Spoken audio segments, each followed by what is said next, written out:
होळीच्या सणानंतर कांद्याचे बाजारभाव कसे राहतील?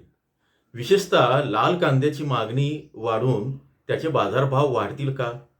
आता जो रबी कांदा यायला सुरुवात झालेली आहे, त्याला सुरुवातीला काय दर मिळतील मार्च महिन्याच्या पहिल्या आठवड्यामध्ये? अनेक प्रश्नांचा गोंधळ आहे. बाजारामध्ये सध्या अस्थिर वातावरण आहे. शेतकरी आंदोलनाच्या माध्यमातून रस्त्यावर उतरत आहेत आणि तरी पण एक गट असा आहे की त्याला बाजारभावाची काळजी आहे. मार्चच्या पहिल्या आठवड्यात काय बाजार राहतील अशी अपेक्षा आहे. आज आपण या संदर्भातलं विश्लेषण करणार आहोत. या जोडीला आज युद्धाचं पण सावट आहे, त्याची पण चर्चा करणार आहोत. नमस्कार, ॲग्रो शिवारमध्ये आपल्या सर्वांचं स्वागत. आज आहे रविवार दिनांक 1 मार्च 2026. फेब्रुवारी महिना संपला आणि जानेवारी ते फेब्रुवारी या दरम्यान जे बाजारभाव होते ते तसे दबावातच राहिले लाल कांद्याचे. एकूण लाल कांद्याची जी आवक लक्षात घेतली तर ती पण मागच्या आठवड्यात सुद्धा 3.5 ते 4 लाख आणि काही ठिकाणी 4.5 लाख क्विंटल अशा पद्धतीनं गेली काही दिवशी. मध्ये एखाद्या सुट्टीचा अपवाद वगळता आवक बऱ्यापैकी राहिलेली आहे. त्याचा परिणाम बाजारावर होतोय. उन्हाळी कांद्याची आवक सुरू झाली आहे. विशेषतः लासलगावला एक दिवस बघायला मिळाला आणि पुणे बाजारातनं उन्हाळी कांदा, गरवा कांदा येत आहे. याची पण शेतकऱ्यांना उत्सुकता आहे की कांद्याचे बाजारभाव कसे राहतील. हे सगळं सुरू असतानाच होळीचा सण जवळ आलेला आहे. उद्या आणि परवा होळी धुलीवंदन असं आहे आणि मागे व्यापाऱ्यांनी असं सांगितलं की आम्हाला उत्तरेकडे होळीच्या निमित्तानं त्या काही गाड्या बंद आहे, सुट्टी आहे, त्यामुळे मग ते सगळे भाव पडतायत वगैरे. आणि आता तर अशी स्थिती झाली आहे की यंदा 3 ते 4 दिवस म्हणजे 2 तारखेपासनं आज रविवारी नाशिकमधल्या बाजार समित्या बंद आहेत. उद्यापासनं 4 तारखेपर्यंत बाजार समित्यांना सुट्ट्या आहे. जवळपास अर्धा आठवडा असाच जाणार आहे. गुरुवारपासनं ही बाजार समिती सुरू होतील. विशेषतः लासलगाव जी मुख्य बाजार समिती समजली जाते आणि आणखी काही बाजार समित्यांनी सुट्टी घेतलेली आहे.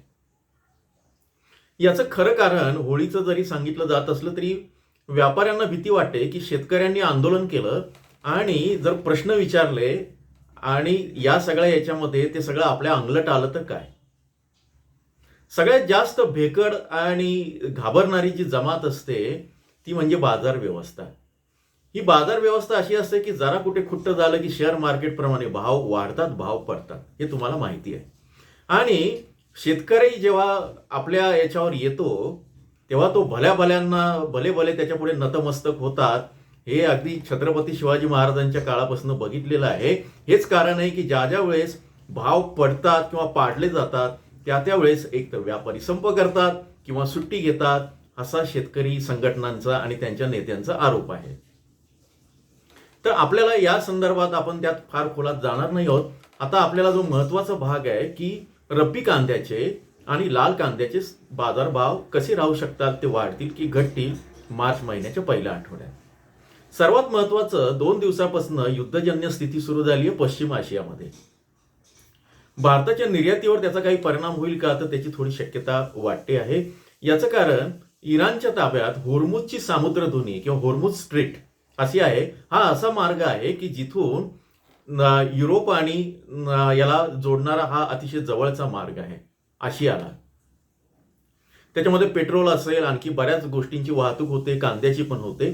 सध्या तरी आपल्याला 20% फरक पडेल कांद्याच्या निर्यातीवर. बाकीचा आपला माल जातो आहे तो श्रीलंका आहे, मलेशिया आहे, या परिसरात जातो आहे आणि आखाती देशांना जातो आहे. पण 2 दिवसांपासून आखाती देशांवरही हल्ले सुरू झालेले आहेत. त्याचाही परिणाम येणाऱ्या काळामध्ये कांद्याचे दर आणि तिथे वाढू शकतात. पण कांद्याची पुरवठा तिथं होईल की नाही याबद्दल शंका आहे. इथे पण थोडंसं काळजी दिसते आहे. त्यामुळे हा आठवडा जर तुम्ही उन्हाळी कांदा विकायचा विचार करत असाल तर कृपा करून तो ग्रेडिंग करा, छानपैकी वाळवा आणि तुमच्याकडे चाळीची सोय असेल तर तो शक्यतो साठवूनच ठेवा. लाल कांद्याचा नाईलाज आहे. लाल कांदा सुद्धा 1-2 दिवस किंवा या संदर्भातले निर्णय घेऊ नका. कुठल्या ठिकाणी कसे दर असणार आहे ते आपण बघणार आहोत. आता या सगळ्या याच्यामध्ये महत्वाचा जो भाग आहे तो काय आहे की एकूण बाजारामध्ये सध्या तरी तेजीचं वातावरण दिसत नाही या आठवड्यासाठी तरी. आपल्याला 10 मार्चपर्यंत तरी वाट बघावी लागणार आहे. या शेवटच्या आठवड्यात मागच्या वर्षीच्या तुलनेत जे दर आपण बघितले ते साधारण 50 ते 60% खाली आलेले आहेत. मागच्या वर्षी नाशिक जिल्ह्यामध्ये उन्हाळी कांद्याला 2100 रुपये बाजारभाव होता आणि आता जर तुम्ही बघितले ते साधारण 1300 ते 1400 या दरम्यान उन्हाळी कांदा विकला गेलाय नाशिकमध्ये आणि पुण्यामध्ये. त्यामुळे येणाऱ्या काळामध्ये खरं तर यंदा आवक जी आहे देशभरातली ती कमी होण्याची अपेक्षा आहे 6 ते 10%. त्यामुळे बाजारभाव सुद्धा थोडे वाढण्याची अपेक्षा होती. म्हणजे ते 2000च्या वरती जाणं अपेक्षित आहे. मला शेतकरी प्रश्न विचारतात की तुम्ही एक तर रोखठोक सांगत नाही. मी सांगतो की त्याच्यामध्ये की बाजारभाव कमी राहणार हे का रोखठोक नाहीये का त्याच्यातनं. आणि अगदी जिल्हावार तुम्हाला अगदी आकडेवारीसह अचूक अंदाज पाहिजे असेल तर तुम्ही जॉईनच्या बटनावर क्लिक करून मेंबरशिपचे व्हिडिओ बघा. त्याच्यामध्ये आपण पुढच्या आठवड्यामध्ये अगदी अचूक सांगितलेलं आहे. अचूक म्हणजे एक अंदाज दिलेला आहे की बाबा हे याच्यापासून या दरम्यान राहतील. अशी बरीच कारणं आहे की जे बाजारभावावर या आठवड्यात प्रभावित करतील. त्यामुळे सगळ्याच याच्यातनं सिच्युएशन जरा बिघडलेलं आहे. तर होळी पौर्णिमेची वाट पाहावी लागेल असं मी मागेच सांगितलेलं होतं.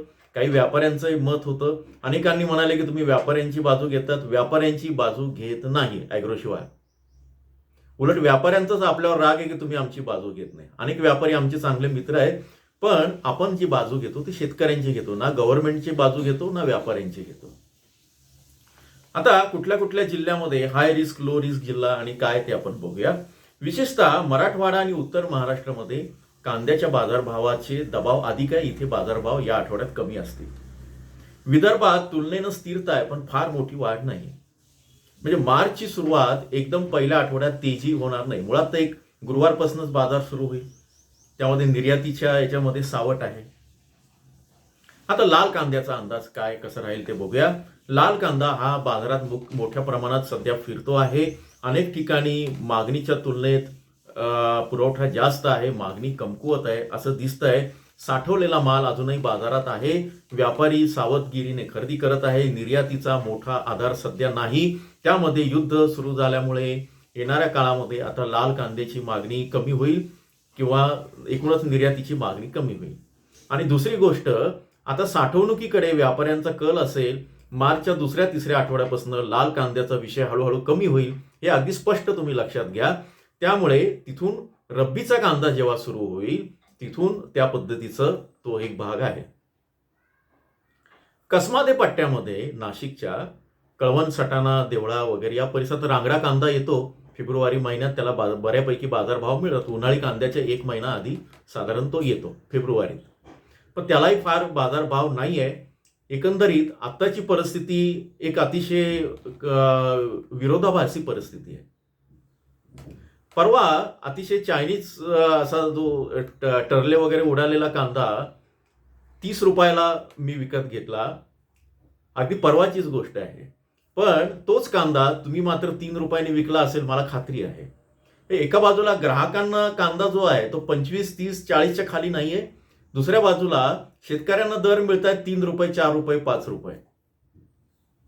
ठीक आहे, या संदर्भात तुम्ही प्रश्न विचाराल आणि हा विचार कराल, जागृत व्हाल, हे याची अपेक्षा आहेच. आता जिल्हानिहाय दिशा काय ते तुम्हाला सांगतो, म्हणजे जेणेकरून तुम्हाला अतिशय स्पष्ट अंदाज येईल.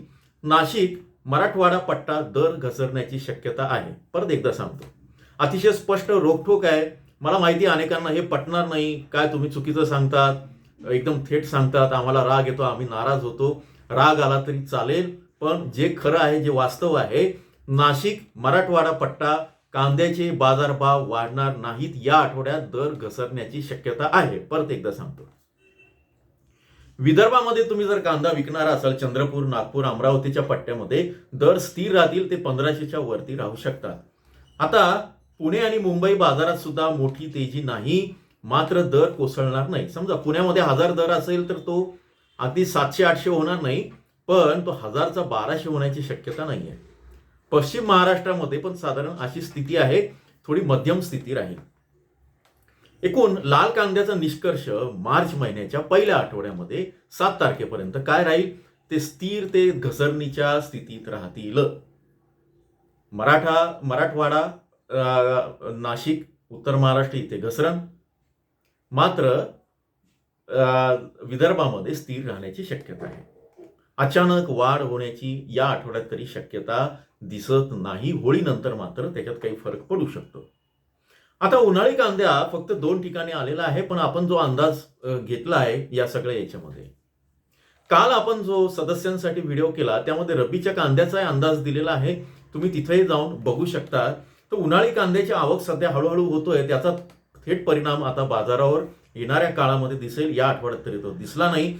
नवीन माल येतो म्हणजे बाजारात पुरवठा वाढतो आहे. मागणी वाढली नाही तरी या सगळ्या याच्यावर दबाव दरावर राहील आणि जुन्या मालातनं मग व्यापारी बाहेर पडून नवीन खरेदीकडे किंवा रब्बीकडे वळतील. परिणामी कुठल्या जिल्ह्यामध्ये दबाव असेल बाजारभावाचा ते सांगतो.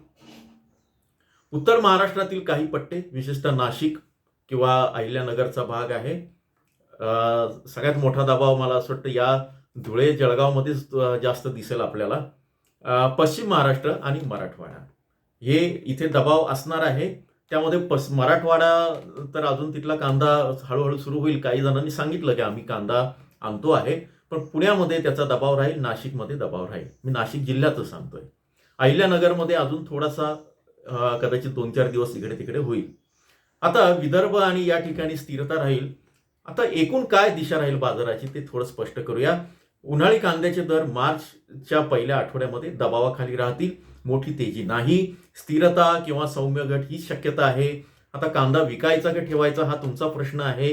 उन्हाळी कांदा असेल तर तो साठवता येईल, मात्र लाल कांदा विकलेला किंवा या संदर्भातला निर्णय तुम्ही घ्यायचा आहे. याचा डिस्क्लेमर आम्ही देतोय. आम्ही कोणालाही सांगत नाही की विकास ठेवा. बाजार का वाढत नाहीये तर देशामध्ये निर्यातीला आता सध्या निर्यातीची परिस्थिती ठोस आधार नाहीये. देशातली किंवा देशावरची जी मागणी आहे ती सामान्य आहे. साठा अजून शिल्लक आहे. तुम्ही व्यापाऱ्यांचे स्टेटमेंट आणि हे सगळं बघू शकतात. त्यामुळे व्यापारी आता जोखीम घ्यायला तयार नाही, कारण 10 पैसे जरी त्यांची सबसिडी गेली तरी ते 2 रुपये भाव पाडतात. निर्यातीची सबसिडी 15 पैशांनी कमी झाली होती, पण लगेच त्यांनी दुसऱ्या दिवशी भाव पाडले. ते आता परत वर येण्याची शक्यता नाही. आता हा सगळा प्रश्न तुम्ही कोणाला विचारायचा आहे ते तुम्हाला माहिती आहे. ठीक आहे. आता अतिशय स्पष्ट सल्ला, निष्कर्ष ते तुम्हाला सांगतो की घाईत विक्री टाळावी. उन्हाळी कांदा असेल, जास्त साठवणुकीचा तो काळ असेल तर हा आठवडा धोका आहे. कृपा करून बाजारामध्ये एकदम गर्दी करू नका. मुहूर्ताचा कांदा म्हणून, शकुनाचा कांदा म्हणून असं काही करू नका. बरेचदा आपण असतो की एक मुहूर्ताचा एक पहिला कांदा आपण हे आणतो 5 क्विंटल 10 क्विंटल आणि त्यातनं किती पैसे येतात वगैरे असं असतो. थोडं थांबा, घाई करू नका. हा आठवडा तरी थांबा. मालाची ग्रेडिंग करा. दर्जेदार माल आणि त्याची मागणी जास्त टिकते आणि मग उरलेला माल तुम्ही तो करू शकता. स्थानिक बाजार आणि बाकीच्या APMCची तुलना करा आणि मगच तुम्ही विचार करा. एकदम मोठा लॉट ट्रॅक्टर बाजारात आणण्याची परिस्थिती नाही उन्हाळी कांद्याच्या बाबतीत. हा आठवडा किंवा पुढचे 10 दिवस तरी संयमाचे आहेत. लाल कांद्याचे दर स्थिर ते घट, उन्हाळी कांदा दबावात, विदर्भात तुलनेने दर स्थिर, मराठवाडा आणि नाशिक पट्टा जोखीम जास्त आहे. त्यामुळे मार्चमध्ये बाजार उडी मारेल मोठी याची अपेक्षा नाही. युद्धाचं सावट आहे. रुपया आणि या सगळ्याचे पण परिणाम होणार आहेत.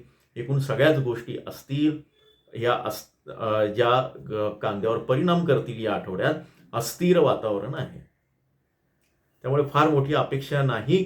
उगाच त्याच्यामध्ये काहीतरी अपेक्षा ठेवून अपेक्षाभंग करून घेऊ नका, असं मी तुम्हाला सल्ला देईल. आता कसा विक्री करायचं काय हा तुमचा निर्णय राहील. आपण या संदर्भात वेळोवेळी माहिती देणार आहोत. काळजी करू नका. अतिशय वाईट परिस्थिती किंवा अमुक हे असं काही येणार नाही. लवकरच मंत्रालयात बैठक होणार आहे. त्यासाठी शेतकरी नेते, काही राजकीय कारणी ते पुढाकार घेत आहे. तुम्ही पण पत्र पाठवा आणि तिथून जर अनुदान मिळालं किंवा अशी शक्यता आहे किंवा भावांतर योजनेचं, तर आपल्याला त्याचा फायदा होऊ शकतो. जोडून राहा. थोडा उशीर होतोय व्हिडिओमध्ये. जे नवीन आहेत चॅनलला ते लाईक करा. आजचा व्हिडिओ थोडा नकारात्मक वाटेल, पण रोखठोक आहे. मात्र येणाऱ्या काळामध्ये परिस्थिती सुधारेल. यंदाच्या वर्षी बाजार उन्हाळी कांद्याला चांगला राहणार आहे हे मी तुम्हाला परत एकदा सांगतो. फक्त हा काळ चांगला नाही. धन्यवाद.